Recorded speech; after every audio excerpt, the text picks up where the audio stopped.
I don't think any player will ever be happy with disruptors. So That's an excellent point.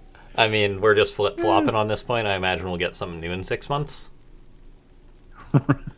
Very true. Oh no, MCanning and JimRising are having some fun here. You take 3 years off my life the last game. That We that's should get. that's the best part about selecting just random replays.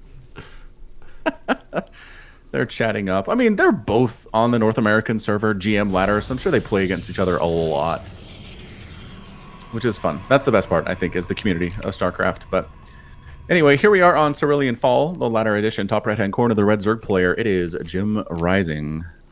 All right, and spawning down in the bottom left-hand side of the map, it is Flipside Tactics McCanning, the blue Protoss. Is it McCanning or MCanning? I think there's every variant. I usually go for Mick Canning. I don't know. Oh, that's so much easier to say than MCanning, and I've been saying MCanning for a long Or time MC now. So Canning. Who knows? yeah, that's another option. Or MC Anning, I guess. Who knows? I feel as long as you make an effort pronouncing their name, that's all that really matters. Yeah, well, especially if it's a name that's not traditional, like JimRising makes perfect sense in English. But MCanning is like, how do you quite do that? And at that point, all bets are off. Yeah, So, yeah, exactly. let's go McCanning. I'm down with that. Okay. Anyway, I love the probe scout here from McCanning. I wish more players worker scouted in StarCraft 2. I just feel like too many people blindly do whatever they're going to do, hope it's safe, and then can get killed by proxy racks or a cannon rush or whatever. So I do enjoy that Protoss, especially, is the race that sends the worker scout out, sees the timing on the pool, sees the timing on the hatch, says, all right, this isn't any early aggression with Zerglings. I can take my time getting my wall. I can throw down my expansion, and I'll be just fine. Meanwhile, JimRising's like, my slower lords, they'll get there eventually. They'll scout what's happening, no big deal. And yeah, this time, sure, you got the cybernetics core and the gateway and the expansion up, but it's not an aggressive opening from MCanning, but you don't know. You don't know that for 2 minutes. How do people do this? It drives me crazy. Yeah, and I guess the map is Cerulean Fall, so there's not too many places for the Overlords to hang out. I mean, you get the vision of the ramp, which is pretty nice, seeing what's coming and going. But yeah, I mean, there's definitely that high ground area to sit on, but not as, you're right, it doesn't give you as much field of view as other maps would with that particular little Overlord perching place. yeah, I mean, it looks like we are going to have a pretty standard game, like you said. These guys are scouting out, so I mean, like they just want to know exactly what each other's doing, then play from there. I mean, and I think McCanning plays generally straight up, then gets into disruptors, and that's about it. So he's probably, I've never really seen him cheese too much, to my knowledge. And then JimRising, I think he's pretty macro oriented, but he can sometimes bring out the aggression, to my knowledge. So Yeah, very fair. I mean, MCanning, I've seen him do a cannon rush once or twice, but you're absolutely right. He will open up a fairly safe opening against Zerg, and then try to get disruptors out and just get a whole bunch of those with some stalkers. McCanning says, I've never looked at a game that wasn't StarCraft 2. Wow, says JimRising. That is amazing. You will find a lot of things similar as Protoss, like final bosses in Mecha Man. the banter between these guys is pretty good. Like, I mean, if I was to do something like this, like get into a conversation with someone, I'd have 800 minerals by now. But these guys are just going along their way, finding time to have a bit of banter back and forth. Yeah, JimRising has typed a novel into chat so far, and he's just doing fine, sitting at 100 minerals. No big deal. I think I'm with you on that one. If I tried to have that much of a conversation with my opponent, I'd look up and I've forgotten my spawning pool, and I've forgotten my third base entirely, and I'm floating 2,000 minerals, and I die. Well, you know what McCanning didn't forget? Second Stargate. Whoa! All right, so this, what? I mean, I've seen this like once or twice, and I think I've actually seen it from a McCanning game. I mean, some Protoss are like, hey, Phoenix are pretty good, we can try that. On a map this big, I don't think it's like a bad choice, because there's just a lot of room for him to like weave around, shut down all the Overlords. Like, JimRising literally can't see anything on McCanning's side of the map right now, so he's going to have to send out Lings if he wants to know. And then enough Phoenix are actually pretty good versus Roaches, so I think that's why some Protoss have been doing this build. That I haven't seen. I don't think I've seen a Protoss player go for Phoenix versus Roach. Definitely versus Hydra, for sure. But against Roach, it's just you do so little damage per shot. I'd love to see that work here for McCanning, but not something that I have seen before. So yeah, just double pumping out these Phoenix. Crazy amount of Phoenix. The Zerglings are coming down to get that scout off, but the Adept is going to hold them off. And really, they're not going to get any scout at all. They'll see the third base, but that's well defended too with the Adept in between the two pylons. They're back to the Nexus, and they are forced to flee there. So the double Stargate is entirely lost on JimRising right now. And here comes that Phoenix Cloud with 2 more Phoenix all the time. And there's only 1 Spore Crawler at this third base and a Queen. That's not enough to save your drones. Yeah, and just wait for this. I mean, MCanning's going to get some good pickoffs, but what I was saying before is, I mean, JimRising's like just getting out roaches now. He's going to move across the map, but I'd say like 5 or 10 seconds, MCanning's going to turn around, start lifting up the roaches, and he'll be surprisingly fine from this attack, I think. Because just roaches are pretty slow on a map this big, so I imagine the Phoenix will turn around soon, and then we'll start picking up some units, and I think this is going to work out pretty good for MCanning.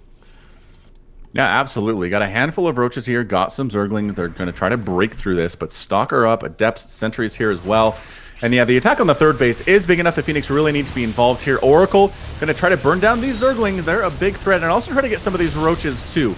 So Zergling's going to try to take down this third base, getting a bit of a surround here, but the Oracle, there we go, instantly just gone. Zergling's out all the livelong day. Not quite enough to get this thing, I don't It's going to be close. Nah, okay, but yeah, look at that. Out. And now JimRising just lost a ton of units. MCanning still has all the Phoenix. And I mean, yeah, so that was pretty good for MCanning there. But yeah, resources lost 2,000 for JimRising and 300 for MCanning so far. That's bananas.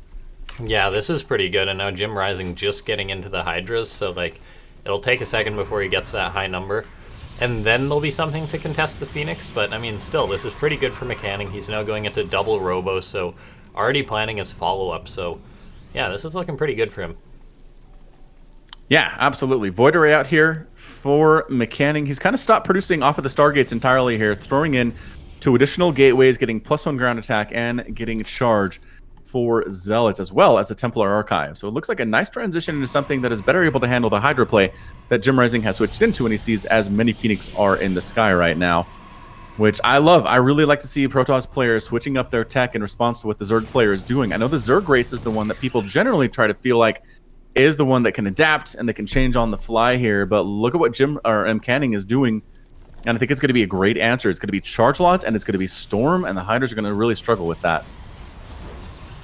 Yeah, I mean, like, Immortals, as long as they have a buffer, are pretty, like, all-around decent versus anything, so if JimRising does decide to go for another timing attack, when it comes to, say, Zealots being a buffer, Immortals, and then even the Phoenix will be able to help out, it's going to be tough for JimRising to push out.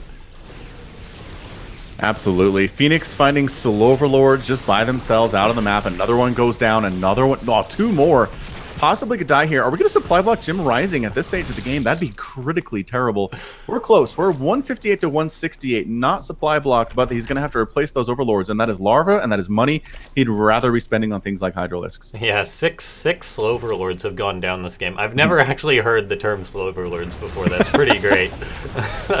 Yeah, that's something I came up with just a while ago. I like it. I think it fits. It's easier than saying Slow Overlords. Yeah, I've never heard of one like that, but hey, at least Pneumatized Carapace is on the way, so they won't be slow for too much longer, but yeah, they should be able to flee. He flew his Phoenix over that third base a little bit too closely, lost a couple Phoenix there, but still a decent cloud to really challenge anything that JimRising is going to try to throw out, which is going to be a whole ton of yeah, Hydralisks. I was just about to say, JimRising has got a pretty big army coming in here. Yep, the Storm done. Storm is complete. Do the High Templar have enough energy for Storm? They do. So a couple Storm here. Oh, Phoenix! Oh. Almost lost another one there. Didn't quite, though. A few of these little Phoenix guys are very low on HP. Additional High Templar popping on out, trying to get that energy up for enough Storm. And actually, JimRising not pushing like I thought he was going to, but instead maybe just setting up to go for a very quick base on this left side, but he just took a base on the right side. Look at, he's got these dropper lords now. This is actually so smart from JimRising. It's so hard to clean out Hydras out of your base. I mean, but doing this versus Phoenix is so risky. I mean, this could just be found, and MCanning kind of is in position to intercept this. He is. MCanning throwing up a 4th base along the left side. We've got Zealots forcing a cancel on the base on the right side for JimRising too. That base is down while MCanning is throwing this one up on the left side. The Dropper Lords are in a position to come and just completely die to these Phoenix, but they're not doing it yet. They want to clean out those Zealots and get that hatchery reestablished. We do have 21 Banelings on the way right now, good sir. Give JimRising a second, and he may try and go for like a 1-2 punch here, but he's moving in with the Dropper Lords already. He sees the Phoenix, though. Cat's out of the bag on that one. Yeah, that drop is not going to happen whatsoever. The army coming in with Archons and with Zealots. The Hydra's going to try to force a cancel on this Nexus, and Archon getting some terrible damage. Oh my god, so many probes just went down to all those Banelings. This is looking pretty rough. Yeah, that is not great at all. The third base is going to die. Hydra's pushing. All the Hydras in those Dropper Lords are dead now. So JimRising didn't come out of that unscathed. This Cyber Core is down. No more Sentries, no more Stalkers, no more Adepts. I mean, Storm's still pretty good, so he may be able to clean this up. And he has done some counter damage with these Zealots, but, I mean, just look at the worker count. And, I mean, MCanning's got to play pretty well from here on out. Otherwise, this could get really tough for him. He does, but he's killed a lot of Hydralisks. He's killed 36 Hydras so far. His army supply is bigger than JimRising's is. If he makes a counterattack, meanwhile, Zealots inside the main base. Speaking of which, killing a bunch of drones up there too. So 12 drones have gone down compared to 25 probes. Finally, the Zealots are cleaned out, but that +2 attack makes it very, very hard for Zerglings to kill them. The good news for MCanning is that he did manage to keep his 4th base along the left side. That's a good deal. He's transferring some probes over there now. Isn't reestablishing his 3rd base quite yet. He might try to get an attack on before he goes for reestablishing his macro. Yeah, and I mean, he's still got these High Templar, and if we look at this, JimRising is now just getting Baneling speed, so that centrifugal hooks will help out. But I mean, there's a good amount of Immortals. There's Stasis Wards, Archons in with this. I mean, with a Protoss army like this, anything can happen. So and here comes MCanning.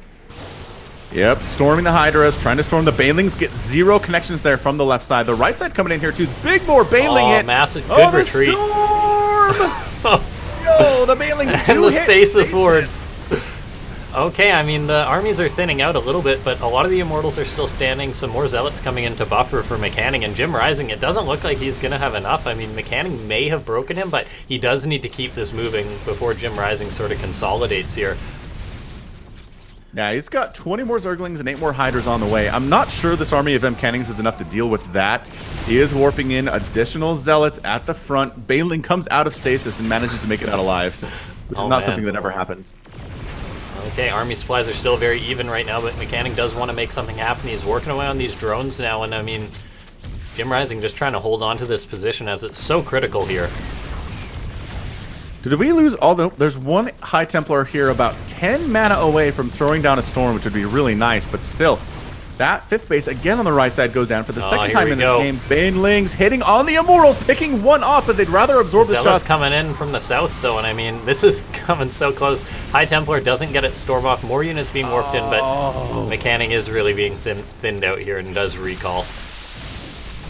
Yep, everybody get out. Zealots warping in, taking shots from Banelings during that warp-in process. Not good at all for those guys. Yeah, the supplies are really telling a story right now. It's looking pretty rough for MCanning. Yeah, 143 to 66 is never where you want to be against a Zerg player of JimRising's caliber. The good news is he kept that 4th base. The income there is fairly nice. But this big army of Hydraling, Baneling with the upgrades sitting at +2 attack, and that's your good game. Yeah, I mean, MCanning could have stuck in that for a bit of time, but probably would have just ended up dying there. Yeah, that +2 attack on the Hydras, the numbers involved there. I mean, yeah, at the end, MCanning had 7 injured Zealots and 3 High Templar, and that was it. So, not coming back. That's like an army from like the start of the cinematic of Legacy of the Void or something like that. Yeah, before everybody warps in. Not enough at all. So good job by JimRising. Held some of the aggression there. The Phoenix attack did quite a good deal of damage to him in the early game, but was able to transition into what he wanted here. MCanning did not have an answer for the Hydras. Storms were good, but not enough of them. Immortals were good, but not quite good enough. Yeah, I mean, that's really all there is to say about that. Always a good match between just two guys that meet like this on the ladder. So, yeah, I'm sure we'll see more of them at some point in the future. But this has been, I guess, a good first cast. I mean, we never really got into it at the start, but, I mean, this is LaughNgamez and FALCONPALADIN casting together, so... Yeah. Yeah, I think it went well. I don't have any complaints. All right, well, maybe we can get in some more replays or something. Yeah,